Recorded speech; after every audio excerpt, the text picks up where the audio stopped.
Hey folks, Lenny Lawson, the car guru, and operating at about 50%. I do have a head cold, thank goodness. It has not moved down into my throat and chest. And I'm grateful for that, because that's a hard slog right there, isn't it? Now, as long as it stays in my sinuses, I can put up with what I've got. Today, I am going to probably aggravate some people out there. If you happen to be listening and you happen to drive the type of vehicle that I'm talking about, where I characterize you, make observations, as my wife sometimes disagrees with me, she says, "We're just being awful critical." I said, "No, I'm not being critical. I'm just making observations." Oh, that's how you justify it. Yes, that's how I do it.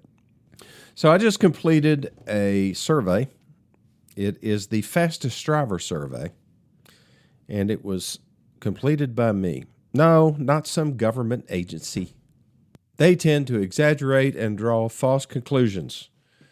This is accurate because I have experienced it. This is my life experience speaking. I'm going to tell you who the fastest drivers are, and they are often recklessly, fastly. Does that make sense? Recklessly driving fast. And who are they? Well, I'm going to go from the least worst to the worst.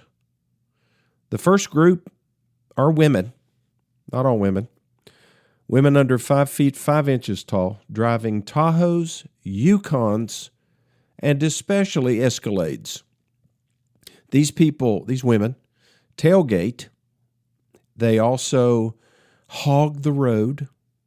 They don't make room for the actual width. They can't really see over the hood, so they really don't know how much of the road they're taking up.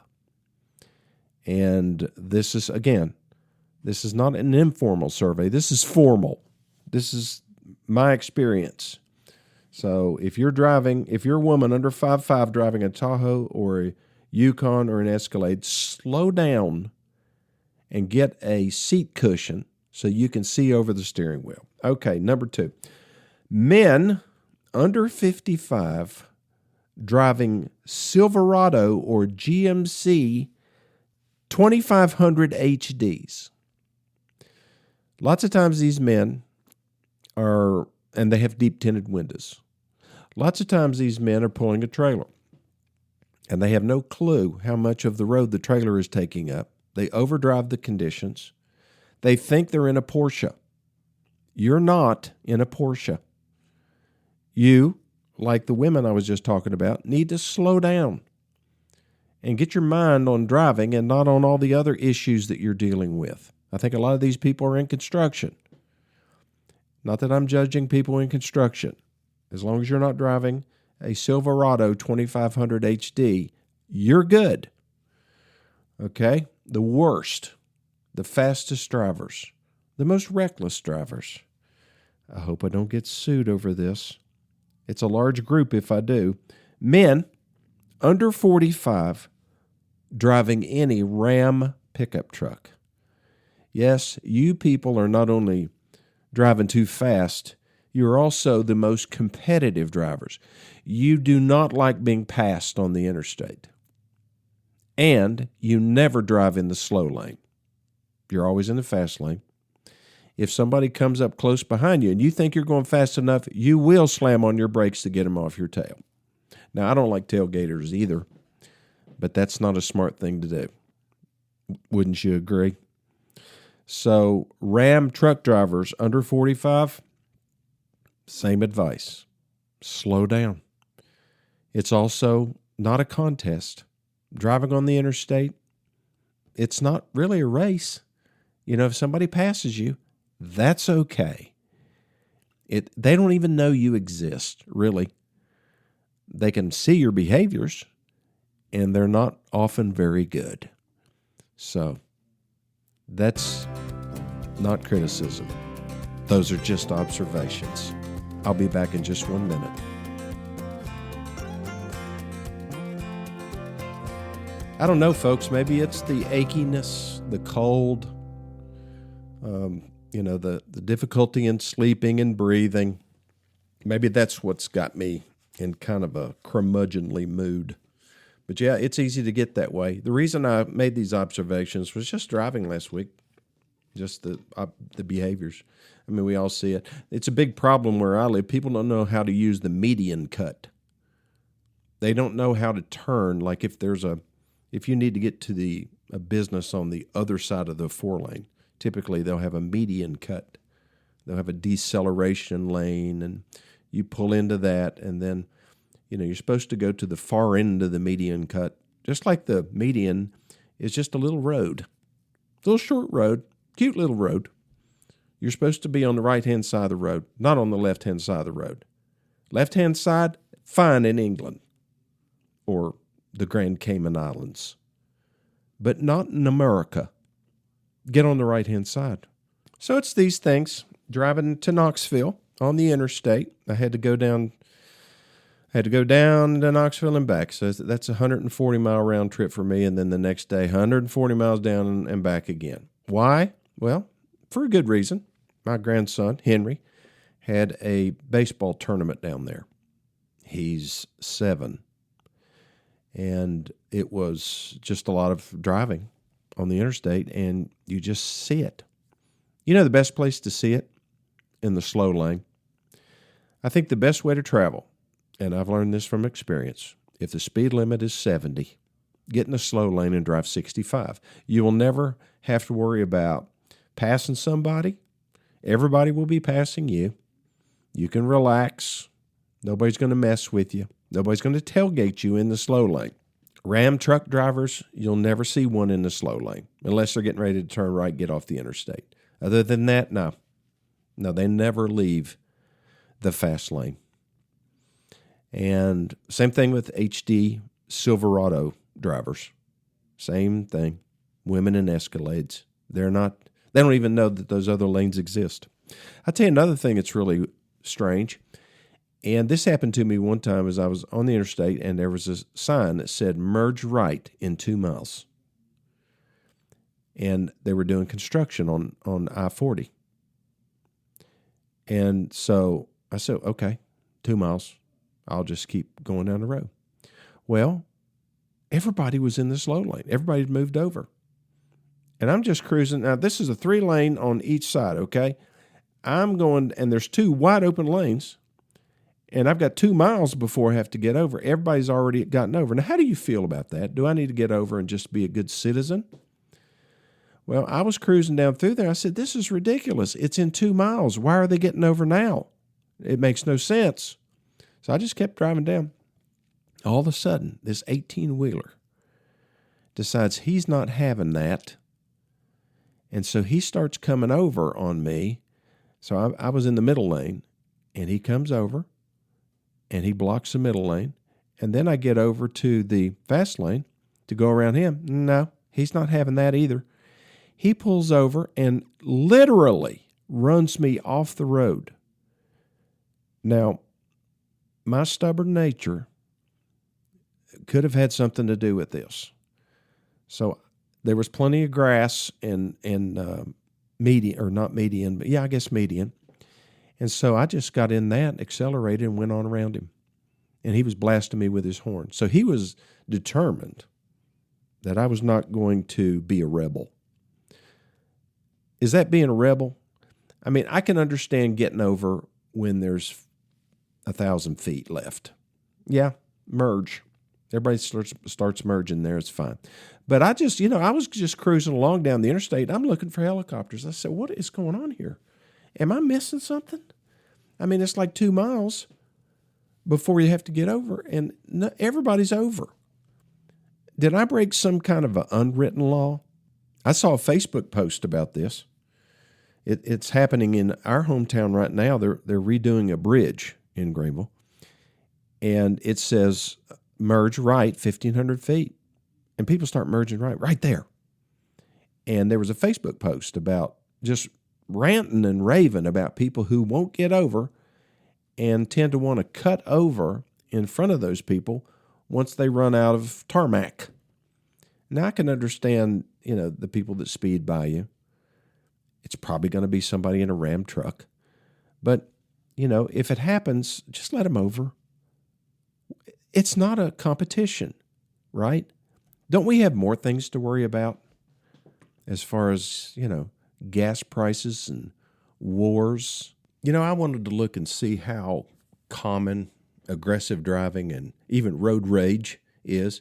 96% of U.S. drivers admit to engaging in aggressive driving behaviors at least once a year. That's from AAA. This also from AAA. About 92% of Americans say they witnessed road rage within the past year.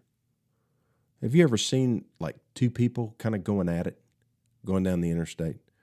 One passes one and then the other passes the other, and it's just an ongoing battle. And they don't know each other. One of them got angry. One of them was driving a Ram truck, the other a Silverado HD possibly. Roughly 80% of drivers report significant anger or aggression behind the wheel at least once a month. That's also from AAA. In AAA, their studies are accurate like mine are. Common aggressive behaviors include tailgating, excessive speeding, cutting off other vehicles. I refer to that as a NASCAR move. And, also tailgating is beneficial to fuel economy because basically you're drafting off the other car. But, people really don't like it, especially at night. If they can't see your headlights, you're too close. They should be able to see your headlights and some road in front of your headlights. If they just see your headlights, you're still too close, especially if you're going 70 miles an hour. Angry honking. People do not like being honked at.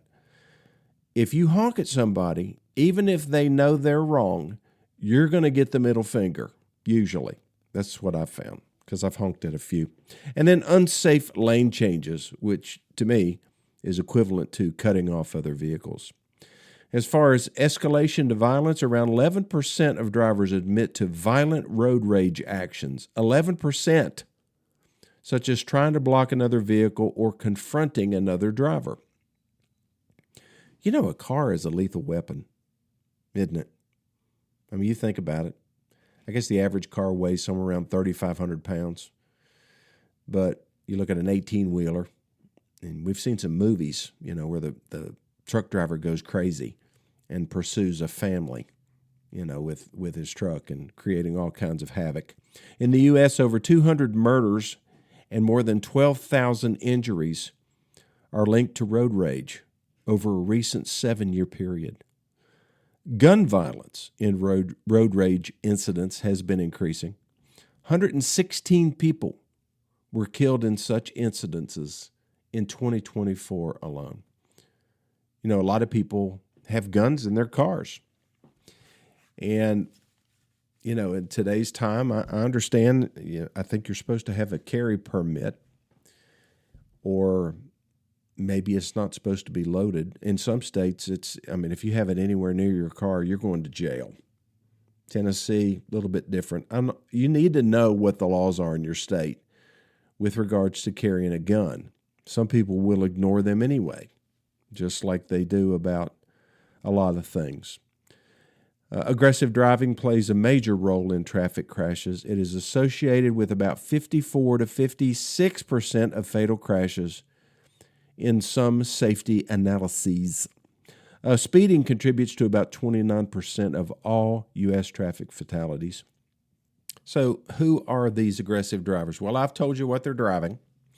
Now, when it comes to other demographics, it's going to be younger drivers, especially ages 19 to 24. According to this survey, I don't agree with that. I don't think it's the young people. The ones that I see aggressively driving are, like I said, well, I won't repeat myself, but usually men. And they've got facial hair. I don't know what it is about beards and aggressive driving. But I don't think it's young drivers. I think it's adult males age 35 to 54. Again, that's informal. Drivers also in congested urban areas tend to be a whole lot more aggressive. I would agree with that. I mean, the closer people are together, then the more competitive it's going to be. Did he just pass you? You going to let him pass you like that? And then he cut over quite confidently. I think you ought to pass him back. Is that the wife encouraging it? I think not. I think she's saying, what are you doing? What are you doing? Are you racing that fella? Yep, that's what happens. Also, situations involving time pressure, heavy traffic, or, like I said, perceived disrespect. These are the folks who are most likely to engage in aggressive driving. Typical road rage triggers: being cut off or tailgated, lane blocking or slow driving, failure to use turn signals. That one doesn't bother me that much. You are supposed to do it, though. We learned that in driver's ed. Traffic congestion. You're just getting frustrated. You're late. These people aren't moving fast enough. Who's clogging up the fast lane? You know what the fast lane is for, right? Passing. It's not just for people going fast. If we just obeyed the rules, the normal rules of driving, like they do in Europe or on the Autobahn, because when they pass, and it's clear, they go over to the slow lane. Now, Americans have to drive in the fast lane all the time. The fast lane is rapidly becoming the slow lane, but it's actually called the passing lane. So let's reserve it for that. So traffic congestion is a problem. And then, again, perceived disrespect from other drivers. Simple behaviors like signaling, allowing merges, acknowledging other drivers can reduce escalation. It's just like letting somebody over. I mean, it's a nice gesture, and you'll feel better about yourself if you just be nice. We do it when we're not in a car, when we're waiting in line for tickets or at McDonald's or, just something. We do these little courtesies. I mean, open doors for ladies. That's just something my mom just drove into my brain. If you're walking into a store and there's a lady even 30 feet away, you stop, you open the door and wait. And I always get, well, thank you, sir. You always get appreciation. Now, a person in a car, about the only thing they can do is flash their lights. With truckers, if you let a trucker over, he's really wanting to get over. They're struggling, to manage all the traffic situation. If you flash your lights at them before you pass them, they'll come over, and then they'll flash their lights saying, thank you. That was nice. And then they'll move over. They might even lower the window and wave at you or honk at your kids. So basically, there are two people at fault here when it comes to the car, that is, or the car and the truck, or the Ram truck and the Silverado HD. It is the aggressive driver, and then it's the person in the other car who has to make a decision. I'm going to react, or I'm not going to react. And if you think about it, it's not just your life that you're endangering. It's other people in cars that aren't even involved. They're just cruising down the road. They're going to church. They're going to visit relatives in New York. They're on their family vacation. And because somebody passed you and cut you off, you're going to turn the road into a boxing ring. Please resist that impulse.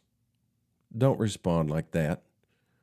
Because like I say, you're not just risking your life, you're risking other people's lives. And that's just not fair. I'll be back in just 1 minute.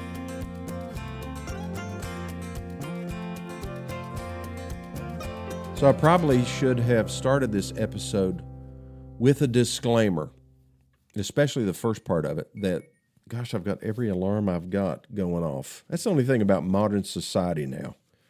I mean, my phone's always going off, then my computer's going off, all my Apple devices are connected. So anyway, I'm just complaining. This is a complaining episode, the first part, for sure.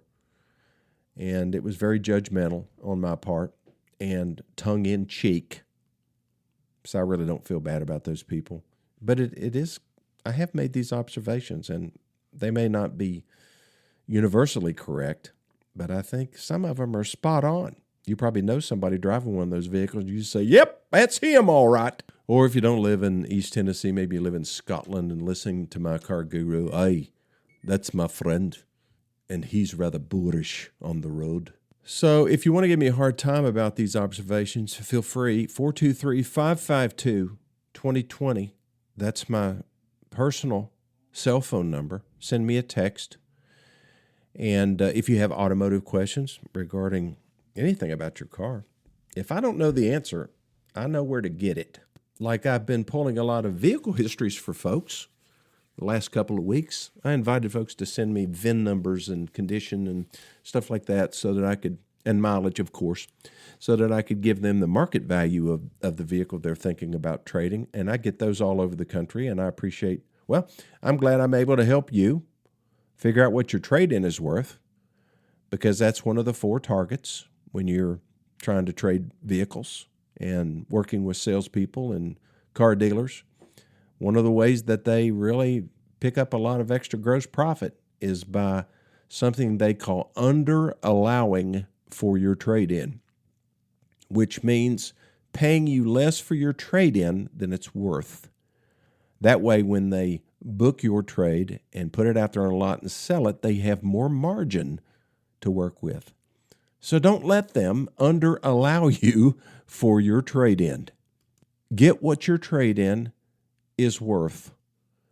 It's one of the 4 targets, and it's one of the most important ones. So if you have questions, 423-552-2020. If you want a vehicle history report or a trade evaluation, I'll provide it for you. Plus, you can ask for a copy of the free My Car Guru Guidebook, 32 pages of automotive brilliance, which allows you an inside look of what they're trying to do when you go into a car dealership to buy it, to get service, to deal with a body shop. They're not all crooks, but a lot of them are, and this is one way to defend yourself against them. So send me your email address to my cell phone, 423-552-2020, or to my email address, lennylawson2020@gmail.com, or you can call Gateway Ford, my car dealership, at 423-639-5151, and just tell the operator, hey, I need a copy of the My Car Guru Guidebook, and here's my mailing address, and I'll print it out and send it to you. How's that? Well, thanks for listening to this edition of My Car Guru, and I'll see you next time.